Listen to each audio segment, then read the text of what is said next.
So research has shown us that there's actually one thing that you can do today that will make all the difference between you getting jacked or getting fatter.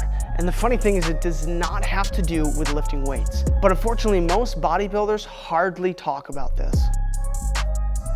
Because even in my early years of training, I researched far and wide to figure out how to actually build muscle and burn fat. And of course, I was met with loads of information, endless information about workouts, types of exercises, form videos, nutrition, how to build my macros. But the interesting thing is that there was one thing that was consistently not emphasized enough. And it's actually what can make or break a body transformation. It's sleep. But even though you probably know sleep is important, right? But you probably aren't aware of the massive problem that this can cause when you're trying to actually build muscle and burn fat. And it's actually the same problem that I ran into years ago.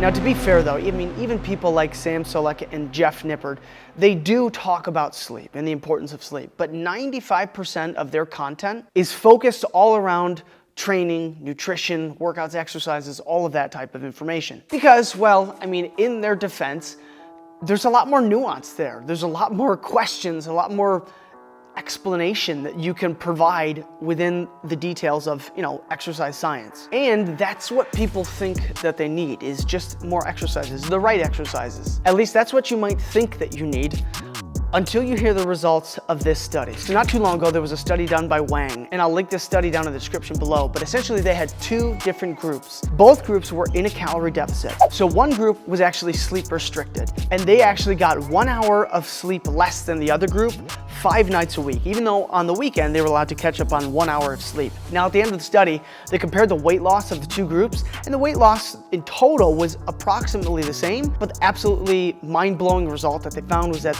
the group that was not sleep restricted lost 83% of their total weight from fat, which is exactly where we want to lose it, right? But the sleep restricted group, 85% of the total weight that they lost came from lean muscle. Now in this study, the participants actually weren't training with weights. So you might wonder, okay, well, what might the results be if they were weight training? Now what's interesting is that I lived this out, and I want to show you what happened. So years ago, I tried to get really shredded. I had spent a little bit of time trying to build muscle. So I was super confident because I felt like I had built a decent amount of muscle, and I was ready to lean down and really, have that jacked look. But I was on the grind. My wife and I were both running businesses at the time. We had 2 little kids, ages 4 and 2.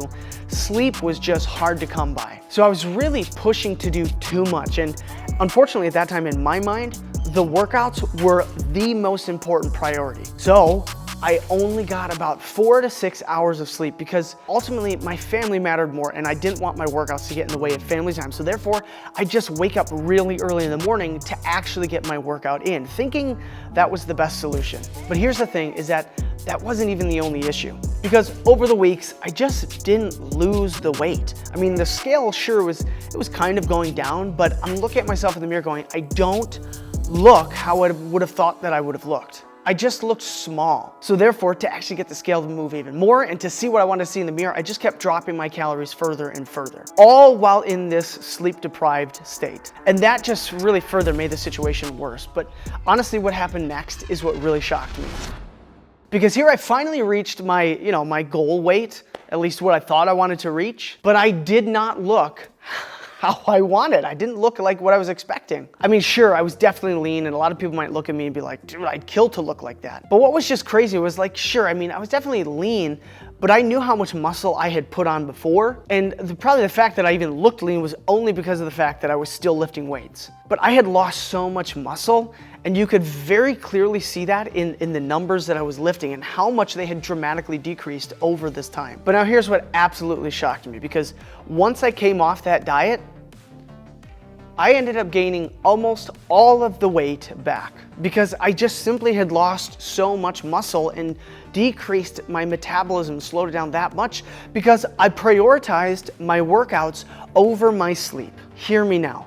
The workout is important. The training is the stimulus that provides the signal for the body to build muscle. But your sleep has to come before your training because it's within the sleep where the actual building process happens. That's where we grow. So you can break down muscle all you want, but if you're not actually recovering and building back more, you're not gonna be getting anywhere. Once I took sleep seriously, this massively changed. I mean, I saw dramatic changes in my body over the next few years. And I wish that I had known this sooner, which is why I want to lay this all out for you. And here's exactly what I did in order to be able to get there. So the first 6 months of my, lifting journey, I really worked out 6, maybe sometimes 7 days a week. And then I slowly after that scaled it back to 5 days a week, and then to 4 days a week, and then ultimately to 3 days a week. And I've just continued to modify my workouts to make them more manageable, even now to the point of some days only doing 1 to 2 exercises. But I first just focused on going to bed and getting up at approximately the same time. I mean, life happens, but for the most part, I go to bed and get up at about the same time. This allows your circadian rhythm to actually do its job. It's gonna allow you to go to sleep faster and to be able to be more alert and awake when you do wake up. I then tried to be just in bed for at least 7 to 8 hours. Now, hopefully I'm sleeping that long, but I'm at least in bed for that amount of time. And then I would just keep my room really dark as I could possibly do it, and nice and cool. That's gonna really boost your ability to be able to stay asleep the whole night. And then just over time, I've just really tried to stop looking at screens, somewhere around an hour before bed. If I can do more, great, but it doesn't always happen. And on the nights where I do need to actually look at my phone or something, I try to just use the red filter on my phone. But of all of the things that I did, there's one lesson that is the most important that has taken me years to learn, and I want you to be able to walk away with it right now. That if I got a crappy night's sleep, if the kids were getting up, if we just didn't sleep well that night, if we were sick or dealing with stuff and didn't sleep well, I did not work out the next day. I focused on creating a safe environment for my body, not by grinding myself and pushing through the workout just for the sake of being disciplined and getting it done. If your sleep and recovery are suffering, you have to scale back your training. And the crazy thing is you'll find you actually progress even faster than if you had grinded through the workout. And if I did anything on those days besides just allowing my body to recover, I would do something like 5 minutes of resistance band exercises just to promote recovery. A small amount of stimulus that provided just the right amount of signal for my body to actually adapt and grow and change. But once you get your sleep nailed down, you're then gonna need a play-by-play plan to actually skyrocket your muscle growth and fat loss. And you're gonna find that right up over here in this video. And as always, just go get strong, but first go give your kids a hug like I'm actually about to go do, because I think family matters more. And I will see you over there on the next video.